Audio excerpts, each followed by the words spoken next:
Alô você, o nosso vídeo já vai começar. Então, antes de começar, por favor, inscreva-se no nosso canal, curta e também ative o sininho para receber as novidades, tá bom? Irmãos, vamos abrir a palavra de Deus na primeira epístola de Pedro, capítulo 1, versos de 3 a 9.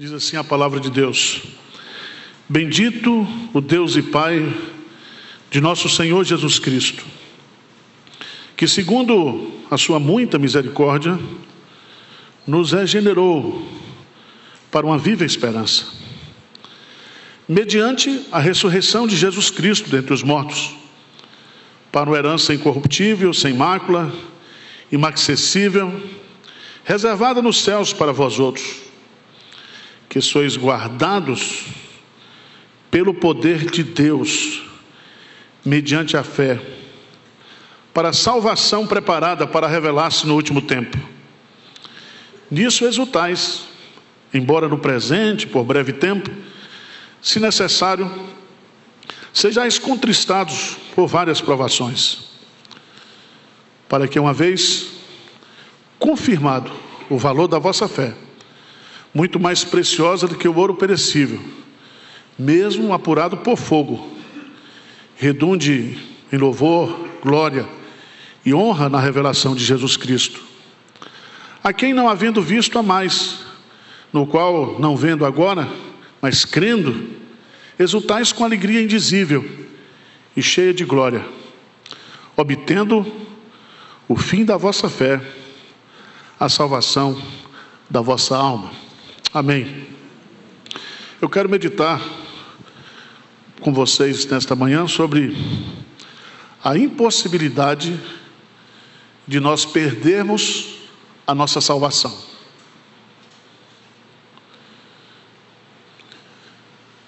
Se nós somos salvos por Deus em Cristo Jesus, essa salvação é definitiva.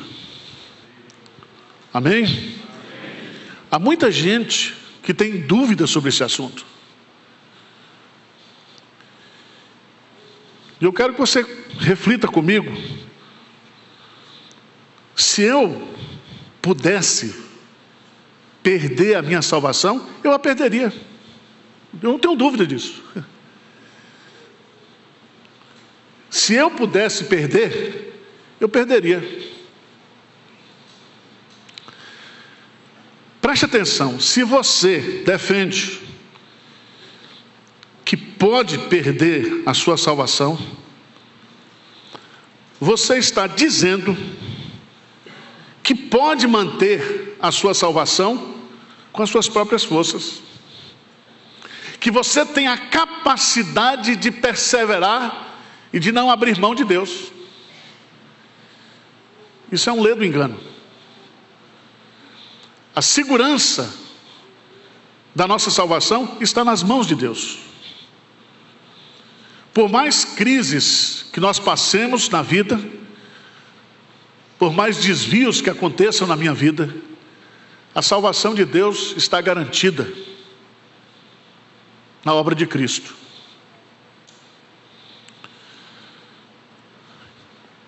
Quem escreveu essa carta foi Pedro. E Pedro era crente, mas Pedro achava que ele era o melhor discípulo de Jesus. Ele diz: ainda que todos te abandonem, eu jamais o quê? Te abandonarei. Ou seja, ele foi salvo pela graça, mas ele queria manter a sua salvação, achando que ele, com as suas próprias forças, ele manteria salvo. Veja o que Lucas, que Jesus diz lá para Pedro, em Lucas capítulo 22. Lucas capítulo 22. Para você entender o pano de fundo dessa epístola, você vai entender que Pedro, ele é catedrático desse assunto. Porque ele era um sujeito cheio de autoconfiança, de soberba carnal.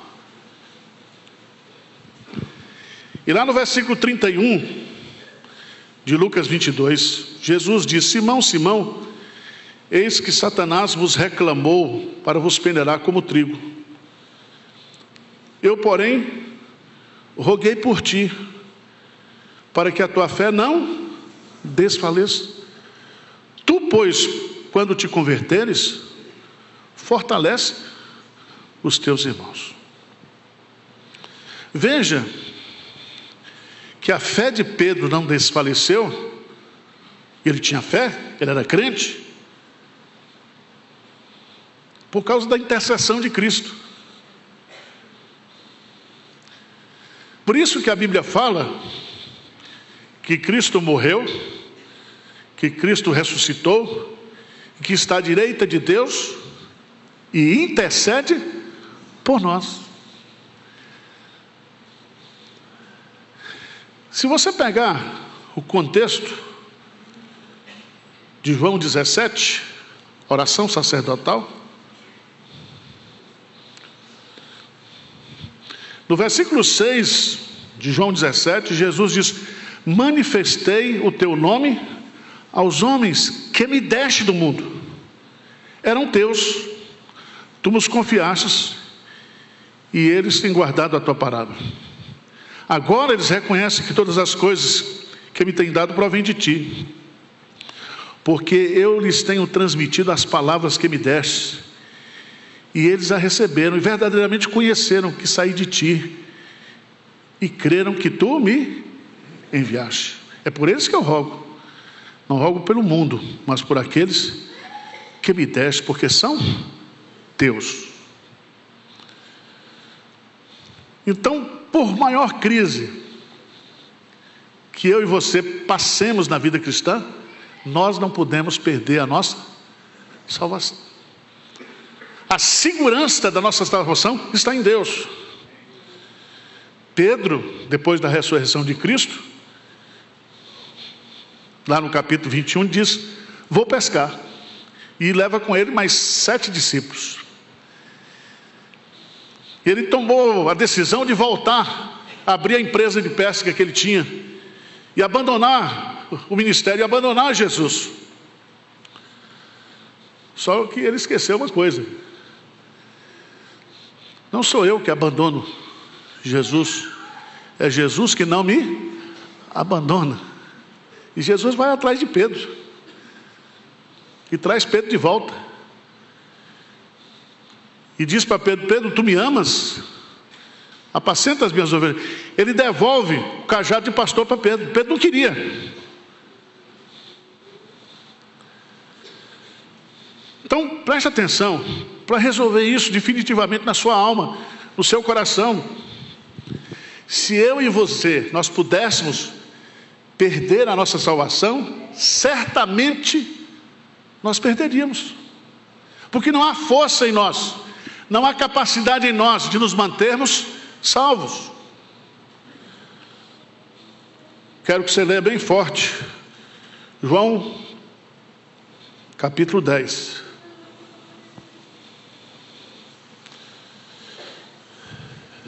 versículo 28. João 10, 28. Lê comigo aí. Eu lhes dou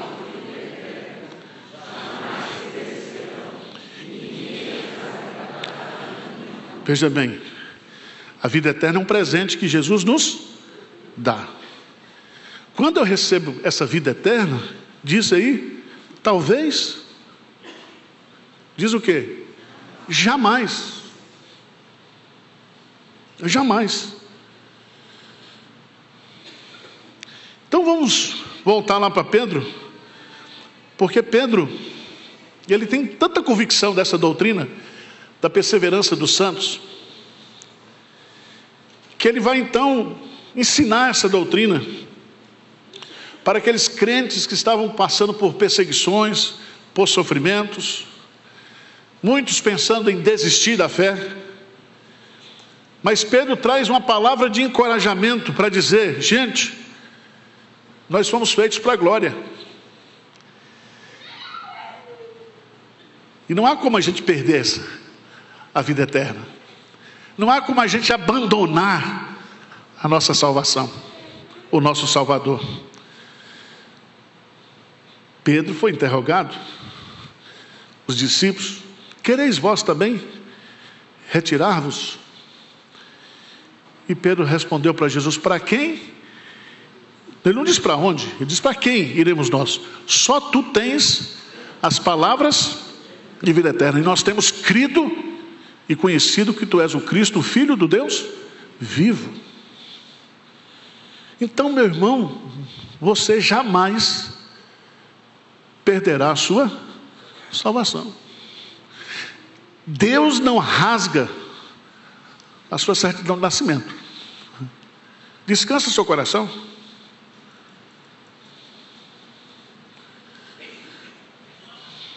Vamos para o texto.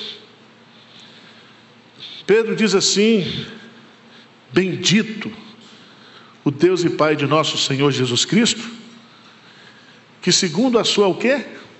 Muita misericórdia. Não é pouca não, é muita. Nos regenerou. Ou seja, Ele nos fez nascer de novo. Nós somos novas criaturas. Foi Ele que nos regenerou. Não foi eu que me regenerei. Não foi eu que estava perdido e achei a Cristo. Eu estava perdido, mas Ele me buscou, porque o Filho do Homem veio buscar e salvar o que se havia perdido. É interessante a gente observar, porque Pedro diz que Deus deve ser louvado, porque Ele é o autor da nossa regeneração. A nossa regeneração é um ato soberano de Deus, motivado pela sua grande misericórdia. O Espírito Santo é o agente dessa regeneração. A palavra de Deus é o instrumento pelo qual nós ouvimos e cremos, e a fé brota no nosso coração. A base da regeneração é a obra de Cristo. Veja que coisa linda aparece no texto. Bendito Deus e Pai de nosso Senhor Jesus Cristo, que segundo a sua nos regenerou para uma viva esperança, mediante a ressurreição de Jesus Cristo dentre os mortos. Então preste atenção. Quando Jesus Cristo foi para a cruz, Ele sabia por quem estava morrendo. Ele estava morrendo pelas suas ovelhas. Ele tinha a relação dos salvos, que eu não tenho, você não tem. Ele morreu por aqueles cujo nome estava escrito no livro da vida. E Paulo vai dizer uma coisa muito linda aqui. Romanos capítulo 4. Romanos capítulo 4.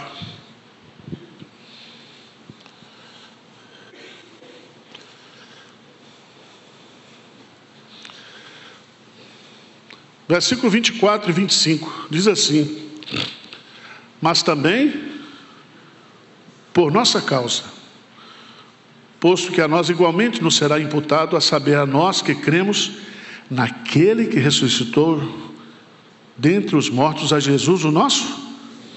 Lê o versículo 25, o que diz aí? O qual foi entregue por causa das nossas transgressões.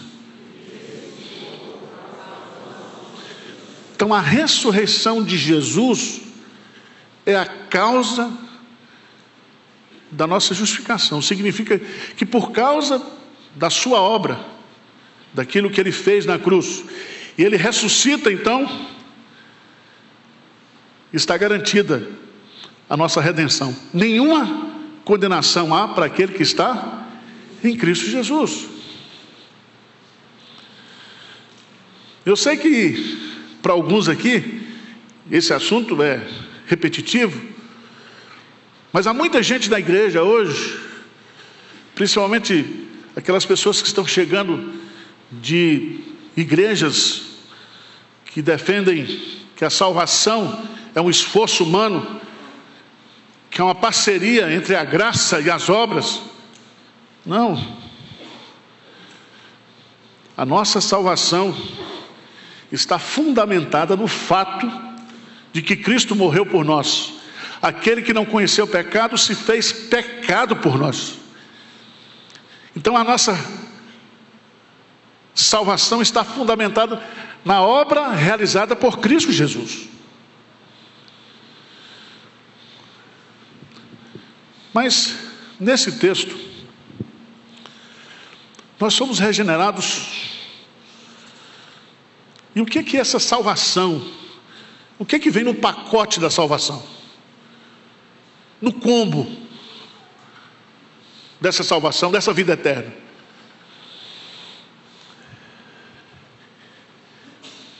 Primeiro, nós fomos regenerados para termos uma esperança viva. Veja o texto. Ele nos regenerou para uma viva esperança. O que significa esperança viva? Significa uma esperança que não pode ser morta, assassinada.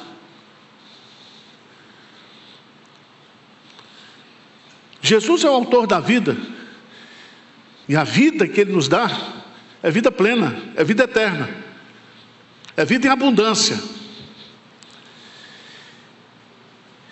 O Isbe, comentando esse texto, diz que nós fomos regenerados para a glória. Nós fomos regenerados para vivermos essa vida de esperança, na certeza que já está tudo garantido, está tudo resolvido. Veja o que ele vai dizer aí. Uma viva esperança. Versículo 4, lê comigo. Para uma herança sem mácula, inacessível, reservada nos céus.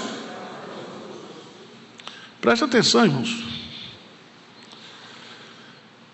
É uma herança com 3 adjetivos: incorruptível, sem mácula, inacessível. O que significa isso? Ela é incorruptível, ou seja, algo que não perece, não apodrece, não se deteriora. Ela é imaculável, puríssima, absolutamente limpa, isenta de sujeira ou contaminação. Ela é imarcessível, algo que não murcha, não se desvanece e não pode ser extinta. E ela está reservada, guardada no céu. Por isso que Jesus Cristo diz que nós não devemos nos alegrar pela nossa performance espiritual aqui na terra. Nós devemos nos alegrar porque os nossos nomes estão escritos no livro da vida. E esse livro está no céu. E não existe lá um anjo escalado com aquele branquinho para quando você se desviar, apagar o nome. Aí você volta, limpa o nome. Não é assim não.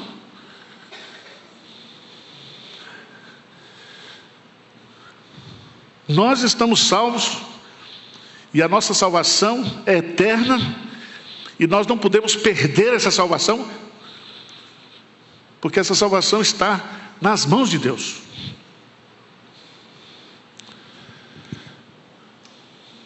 Eu acho isso fantástico. Fomos regenerados para uma esperança viva. Fomos regenerados também para termos uma fé viva.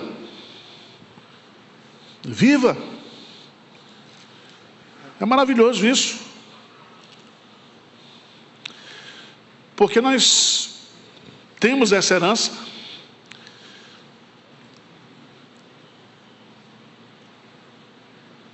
E somos guardados pelo poder de Deus, mediante a fé, para a salvação preparada para revelar-se no último tempo.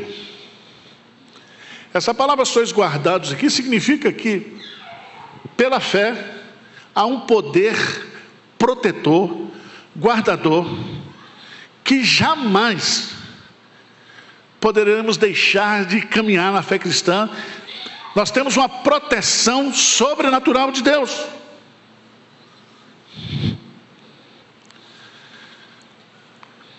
Meus irmãos, eu queria que você fosse para a primeira epístola de João, um pouquinho aí na frente, capítulo 5.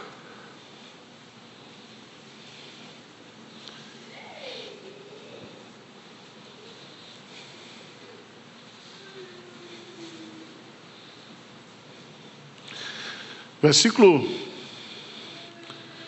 18 e 19.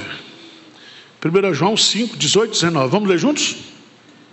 Sabemos que todo aquele que é nascido de Deus não vive em pecado. Antes, aquele que nasceu de Deus o guarda. Sabemos que somos de Deus, que o mundo inteiro, o maligno, nós vivemos num mundo que jaz no maligno, mas o maligno não nos toca. Então tire da sua mente essa possibilidade de você achar que o diabo tem poder de roubar a sua salvação, de impedir que você vá para o céu. Porque a nossa salvação ela está segura em Deus, não na minha capacidade de perseverar.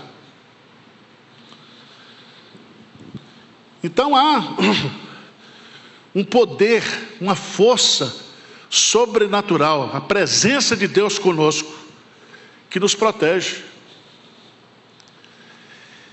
E é tão interessante, porque essa fé viva, ela é provada. Eu acho tão bonito isso, porque aquilo que não é vivo, não pode ser provado. Você já viu fazer teste de provação com defunto? Só é provado quem está vivo. E Deus nos deu vida, estando nós mortos nos nossos delitos e pecados. Então nós estamos vivos. E pelo fato de estarmos vivos nesse mundo que jaz no maligno, nós passamos por provações.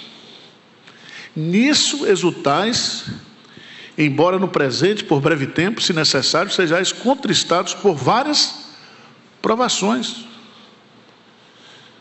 Significa que eu e você, mesmo sendo salvo, nós não estamos imunes às provações da vida.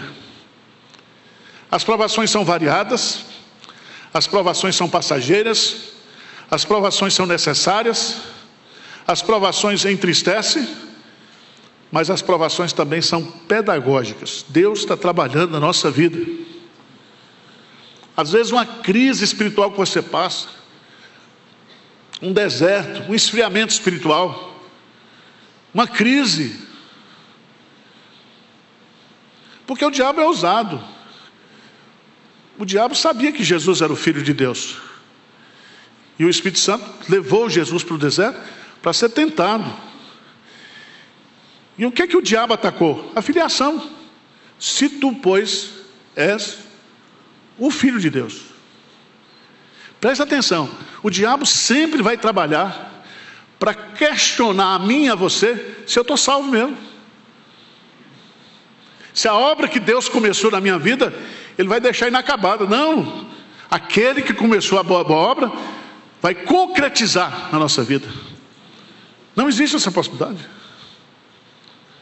Vocês estão entendendo o que eu estou dizendo ou não? Estou me esforçando. Mas veja, irmãos, fomos regenerados para uma esperança viva, para uma proteção viva, para uma fé viva.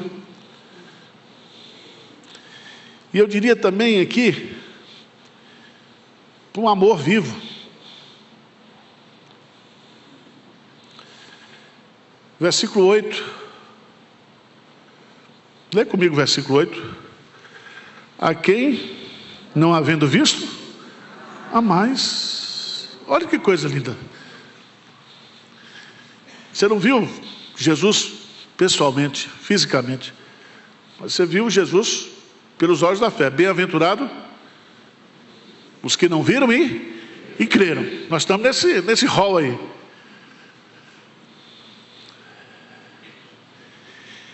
E é importante a gente entender, e eu queria que você lesse, por favor, de novo, 1 Coríntios, capítulo 16. 1 Coríntios, capítulo 16. Versículo 22. Lê comigo bem forte, o que é que diz? Se alguém não ama o Senhor, presta atenção, não está dizendo se você ama a fé reformada, tá? Se você ama a igreja presbiteriana do Brasil, porque tem gente que o amor é denominacional. Se nós somos salvos, verdadeiramente salvos, o nosso amor está em Jesus. Ele é o objeto do nosso amor. Está entendendo o que eu estou dizendo? Jesus é o autor e é o consumador da nossa fé. Nós temos que olhar firmemente para Ele. E esse olhar atencioso reflete o amor que nós temos. É uma relação de amor. A conversão restaura a nossa capacidade de amar a Deus acima de todas as coisas.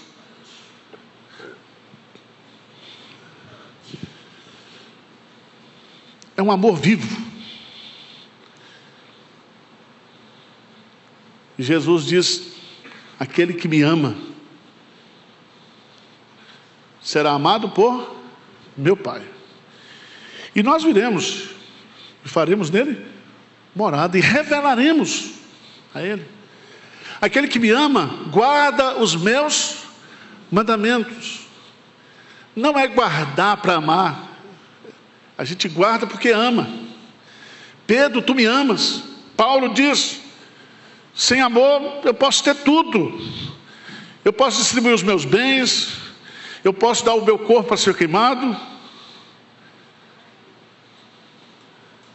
Mas se não tiver amor, nada disso aproveitará.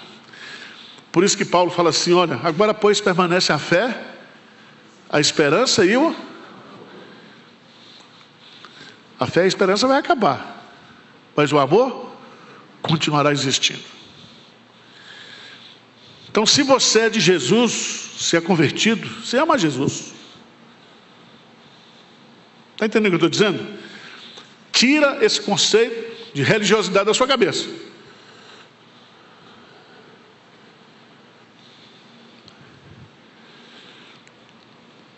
Na vida eterna, nós temos uma esperança viva, uma fé viva, uma força viva, um amor vivo.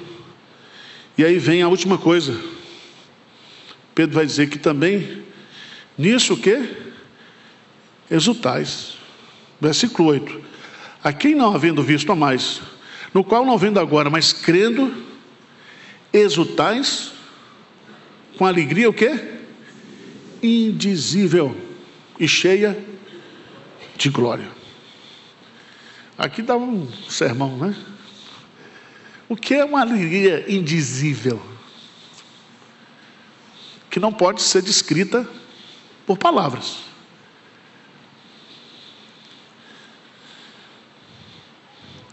Veja bem, Jesus diz, lá em João 16, Evangelho de João, capítulo 16. Que o fato da gente conhecer a Cristo, nós somos herdeiros de uma alegria que ninguém pode o quê? Tirar. O pecado tenta tirar, porque quando a gente peca, a gente entristece o Espírito Santo. Quando a gente entristece o Espírito Santo, a gente também fica entristecido. Porque o Espírito Santo é uma pessoa. E ele está em nós. Lê comigo João 16, 22. Bem forte, o que é que diz? Assim também agora vós tendes tristeza, mas outra vez o vosso coração se alegrará e a vossa alegria. Louvado seja Deus por isso. Ninguém, não estou dizendo que vai tentar tirar, não. Vai tentar tirar, mas ninguém pode roubar você essa alegria. A alegria da salvação.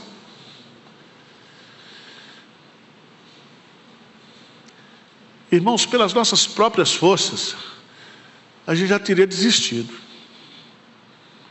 Eu mesmo já tinha apagado a luz, fechado a porta e ido embora, porque eu não aguento.